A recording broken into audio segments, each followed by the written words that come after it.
Hi guys, welcome back to my channel rainbow Sandhya. आज इस video में मैं आपसे शेयर करने वाली हूँ अपनी कुछ 5 क्वालिटीज़ जो कि मैंने अपनी लाइफ में अप्लाई की हैं और खुद में डेवलप की हैं, जिनसे मुझे बहुत ज़्यादा बेनिफिट मिला है और मैं बहुत ज़्यादा प्राउड भी फील करती हूँ अपनी इन क्वालिटीज़ पर। आप भी इन क्वालिटीज़ को फॉलो कर सकते हो, डेवलप कर सकते हो अगर आपके अंदर ये क्वालिटीज़ नहीं है। बट इससे पहले मैं आपसे ये भी शेयर करूँगी कि अभी भी मेरे अंदर बहुत सारी ऐसी चीज़ें हैं जिन पे मुझे काम करने की ज़रूरत है और मुझे ऐसा लगता है कि अगर मैं इन पे काम करूँगी तो ये मेरी स्ट्रेंथ बन सकती है। हर किसी के पास डिफरेंट डिफरेंट क्वालिटीज़ होती हैं। आप लोगों के साथ भी होता होगा ना कि आपके अंदर बहुत सारी अच्छी चीज़ें भी होंगी और बहुत सारी आपके अंदर कमियाँ भी होंगी, जिनके ऊपर अगर आप काम करते हो तो वो आपकी स्ट्रेंथ बन सकती है। ये जो क्वालिटीज़ होती है हमारी कमियों वाली, इन पे हमें ज़्यादा फ़ोकस करना चाहिए, जिन पे मोस्टली हम ध्यान नहीं दे पाते हैं। एटलीस्ट इन्हें जानना तो ज़रूर चाहिए हमें कि मेरे अंदर ये वो चीज़ें हैं, जिनको अगर मैं सही करूँगी, तो वो अच्छी चीज़ों में बदल सकती हैं। इस वीडियो में मैं अपनी अच्छी-अच्छी चीज़ें ही आपसे शेयर करने वाली हूँ। बाकी जिन पे मुझे काम करने की ज़रूरत है, अपनी जिन क्वालिटीज़ पर, वो मैं किसी और वीडियो में आपसे शेयर करूँगी। अब बात करते हैं इन क्वालिटीज़ की जो कि मेरे अंदर हैं। कुछ क्वालिटीज़ मेरे अंदर बचपन से ही हैं, गॉड गिफ्टेड है और कुछ क्वालिटीज़ मैंने डेवलप की हैं अपने अंदर। जो पहली क्वालिटीज़ मेरे अंदर है, वो है positive person. I am a very positive person. मैं ना मोस्टली हर एक चीज़ का पॉजिटिव साइड ही देखती हूँ, पॉजिटिव साइड ही सोचती हूँ, ना कि नेगेटिव। आई नो कि बहुत बार ऐसे दिन आते हैं, कुछ कुछ ऐसी सिचुएशन आ जाती है, मोमेंट भी आ जाते हैं कुछ, जहाँ मैं भी नेगेटिव हो जाती हूँ, नेगेटिविटी को फ़ील करती हूँ। बट मैं कुछ मेंटल एक्सरसाइज़ेज़ करती रहती हूँ, जिससे मैं अपनी उस नेगेटिविटी को, अपने उस नेगेटिव साइड को कम कर सकूँ और मेरा जो पॉजिटिव साइड है वही बाहर निकले। और मैं ना हमेशा इस एक चीज़ में बिलीव करती हूँ कि जो होता है अच्छे के लिए होता है। मेरी लाइफ में या किसी की भी लाइफ में जो कुछ भी होता है वो किसी न किसी कारण से होता है।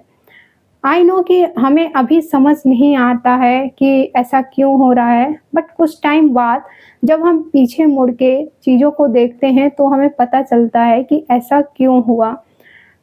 यूनिवर्स के पास हमेशा हमसे बेस्ट प्लान्स ही होते हैं।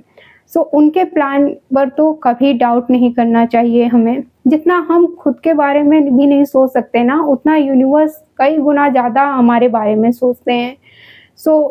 उनके प्लान पर तो मुझे लगता है कभी हमें डाउट करना ही नहीं चाहिए। मेरी लाइफ में भी बहुत बार ऐसे डाउन फेजेज़ आते हैं, लेकिन मैं हमेशा यही सोचती हूँ कि हो सकता है अभी मुझे कुछ नहीं दिख रहा है, बट कुछ टाइम बाद जब वो चीज़ मुझे दिखेगी जो मुझे अभी नहीं दिख रही है, तब मैं यही सोचूँगी कि जो हुआ बहुत अच्छा हुआ। ये एक क्वालिटीज़ है जो मैं अपनी लाइफ में बहुत ज़्यादा यूज़ करती हूँ। इससे क्या होता है, इससे मैं खुद को सेल्फ मोटिवेटेड भी रखती हूँ। आप भी इस क्वालिटी को डेवलप कर सकते हो खुद के अंदर कि आपको भगवान पे विश्वास करना है कि वो जो करेंगे अच्छा ही करेंगे।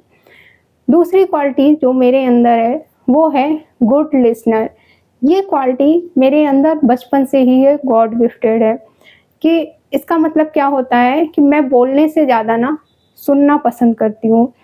मैं कि सामने वाला क्या बोल रहा है उसको समझने के बाद ही तब मैं अपना रिएक्ट करूँ, तब मैं रिप्लाई करूँ उसको। कई बार मैंने क्या देखा है ना कि कुछ लोग ना केवल बोलने के लिए बोलते हैं, खुद को सही साबित करने के लिए बोलते हैं बस। उन्हें बस अपना पॉइंट रखना होता है, इसलिए बस वो कुछ भी सामने वाले की सुनते ही नहीं हैं। मुझे लगता है कि ये क्वालिटीज़ आप में होनी बहुत ज़रूरी है, क्योंकि अगर ये क्वालिटीज़ आप में होती है तो इससे आपकी कम्युनिकेशन स्किल भी बहुत अच्छी होती है। कम्युनिकेशन स्किल में तो ये क्वालिटी बहुत ज़्यादा इम्पोर्टेंट रोल प्ले करती है। अगर आपको अपनी कम्युनिकेशन स्किल अच्छी करनी है, तो ये क्वालिटीज़ तो आपके अंदर होनी ही चाहिए, तभी लोग आपसे बात करना पसंद करेंगे। देखो, जब आप लोगों को सुनना पसंद करते हैं, तभी लोग आपसे बात करना पसंद करते हैं, आपकी बातों में इंटरेस्ट लेना पसंद करते हैं, आपकी बातों को भी लोग सुनते हैं। ये एक क्वालिटीज़ है जो कि मेरे अंदर बचपन से ही है। अब तीसरी क्वालिटी जो मेरे अंदर है वो है ट्रस्टवर्दी। ये मैंने अपने अंदर डेवलप की है। जिसका क्या मतलब है ट्रस्टवर्दी का, कि मैं ना बहुत ट्रस्टवर्दी पर्सन हूँ। अगर मुझसे किसी ने अपना कोई सीक्रेट शेयर किया है या अपनी कोई भी बात शेयर की है, तो मैं वो किसी और से कभी शेयर नहीं करती हूँ। किसी और तक वो बात मैं कभी नहीं पहुँचने देती हूँ। फिर वो चाहे मेरा कोई बेस्ट फ्रेंड हो, फिर वो चाहे मेरी कोई भाई या बहन, कोई भी सिबलिंग हो या कोई भी फैमिली मेंबर हो, मेरा कोई क्लोज़ पर्सन भी हो, तब भी उससे भी मैं वो बात शेयर नहीं करूँगी। मेरे पास बहुत सारे लोगों के बहुत सारे सीक्रेट्स हैं, जो कि ना मैंने अभी तक किसी से शेयर किए हैं और आगे भी मैं नहीं करूँगी। क्योंकि मुझे क्या लगता है ना, कि देखो, अगर कोई हमसे अपनी चीज़ें शेयर कर रहा है, तो ये हमारी रिस्पॉन्सिबिलिटी बनती है कि उसकी उस बात को हम अपने तक ही रखें। अगर आप किसी ने आपसे कुछ शेयर किया, अगर आपने किसी और से बता दी वो बात, तो सामने वाला फिर आप पे कभी ट्रस्ट नहीं कर पाएगा। वो आपसे कभी कुछ शेयर नहीं करेगा, क्योंकि आपने उसका ट्रस्ट तोड़ दिया। सो ट्रस्टवर्दी बनने के लिए मुझे लगता है ये क्वालिटीज़ तो सभी में होनी चाहिए, किसी में नहीं, हर एक पर्सन में होनी चाहिए। इससे आप दूसरे लोगों का ट्रस्ट भी जीत पाते हो। अगर आप खुद ट्रस्टवर्दी हो, तभी लोग आपको अपनी बातें शेयर करना, अपनी बातें बताना पसंद करते हैं। सो ये एक क्वालिटीज़ आप अपने अंदर डेवलप कर सकते हो, अगर आपको पसंद आए तो। नेक्स्ट क्वालिटी, फोर्थ क्वालिटी जो मेरे अंदर है, वो है कि पंक्चुअल। ये क्वालिटी मेरे अंदर बचपन से ही है, गॉड गिफ्टेड है। I am a very punctual person. अगर मुझे किसी ने बोला है कि इस टाइम पे यहाँ पे पहुँच जाना, तो मैं उस टाइम से 5-10 मिनट पहले ही वहाँ पे पहुँच चुकी होती हूँ। आपको वहाँ पे मैं 5-10 मिनट पहले ही वहाँ पे उस जगह पे मिलूँगी।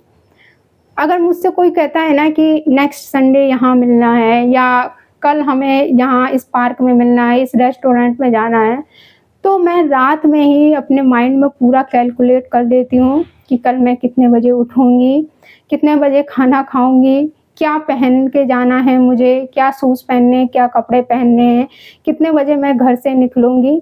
पूरा प्लानिंग, मेरी पूरी कैलकुलेशन रात को ही हो जाती है। क्योंकि मुझे ऐसा लगता है कि मेरी वजह से किसी और को वेट ना करना पड़े। मैं ना खुद का और दूसरे लोगों का भी टाइम का बहुत ज़्यादा रिस्पेक्ट करती हूँ। ये एक क्वालिटी मुझे लगता है हर किसी में होनी ही चाहिए, क्योंकि जब आप टाइम की वैल्यू करते हो, तभी टाइम भी आपकी वैल्यू करता है। सो पर मैं खुद कई बार दूसरे लोगों का वेट करती हूँ, पर मुझे ऐसा ऐसा लगता ही है कि भाई, वो लोगों की चॉइस होती है। अगर कोई लेट होता है, तो वो उनकी चॉइस है, होता रहे, बट मुझे टाइम पे पहुँचना है। जो लास्ट क्वालिटी मेरे अंदर है, वो ये है, टेक केयर फॉर योरसेल्फ। ये चीज़ मैंने अपनी डेवलप की है, बचपन से नहीं थी। मैं हर एक चीज़ का बहुत ध्यान रखती हूँ खुद का, चाहे फिर वो मेरा स्किन केयर हो। स्किन केयर मैं 2 बार करती हूँ, सुबह और रात को सोने से पहले। मुझे ऐसा लगता है कि अच्छा दिखने के लिए ये चीज़ बहुत ज़रूरी है कि आप अपनी स्किन की केयर करें। 2 टाइम तो करना ही करना है मुझे अपना स्किन केयर, वरना मुझे लगता है यार कुछ मिसिंग है। उसके बाद फिर मैं अपने मेंटली एक्सरसाइज़ भी बहुत ध्यान रखती हूँ। मुझे मेडिटेशन करना है जैसे, या फिर कोई अच्छी बुक पढ़नी है सेल्फ हेल्प की, या फिर कुछ अच्छा देखना है, कोई मोटिवेशनल वीडियो। सो ये सारी चीज़ें मैं अपनी मेंटल हेल्थ के लिए करती हूँ। स्पिरिचुअली भी मैं खुद का बहुत ध्यान रखती हूँ, कि जैसे मुझे गुरुद्वारे जाना है, मंदिर जाना है, या फिर मुझे चैटिंग करनी है, अफ़र्मेशन करनी है, मंत्रा चैटिंग हो गया या नाम जाप हो गया। जो भी मेरे पास जितना टाइम होता है उसके हिसाब से मैं एडजस्ट कर लेती हूँ, पर मिस कुछ भी नहीं करती हूँ मैं। हर रिलेशनशिप भी मैं खुद के साथ बहुत अच्छा अपना बिल्ड करती हूँ, कि मुझे अगर रोना आ रहा तो मैं खुद से ही पूछ लेती हूँ कि भाई संध्या, क्यों रो रही हो? क्यों ऐसा फ़ील कर रही हो? खुद को मैं एक बेस्ट फ्रेंड की तरह ट्रीट करती हूँ, खुद का बहुत ध्यान रखती हूँ मैं। सो ये क्वालिटी भी मेरे अंदर एक है, कि मुझे ऐसा लगता है कि आपको सबसे पहले अपना ध्यान रखना चाहिए, उसके बाद किसी और का। अब ऐसा नहीं है कि ये जो सारी क्वालिटीज़ हैं ये सिर्फ़ मेरे अंदर ही हैं, नहीं ऐसा बिल्कुल नहीं है। हो सकता है मुझसे बहुत ज़्यादा अच्छी-अच्छी क्वालिटीज़ आपके अंदर हो। सो प्लीज़ कमेंट में आप शेयर कीजिएगा कि आपके अंदर वो कौन-सी अच्छी-अच्छी क्वालिटीज़ है एंड मुझे अगर पसंद आई तो मैं उन्हें लेना पसंद करूँगी, खुद में डेवलप करना पसंद करूँगी। और अगर आपको मेरी इन क्वालिटीज़ में से कोई पसंद आई तो वो भी कमेंट करके आप बता सकते हो कि ये क्वालिटीज़ आपकी बहुत ज़्यादा पसंद आई है। सो इस वीडियो के लिए इतना ही, मिलते हैं हम फिर नेक्स्ट वीडियो में। Thank you watching this video, bye, take care.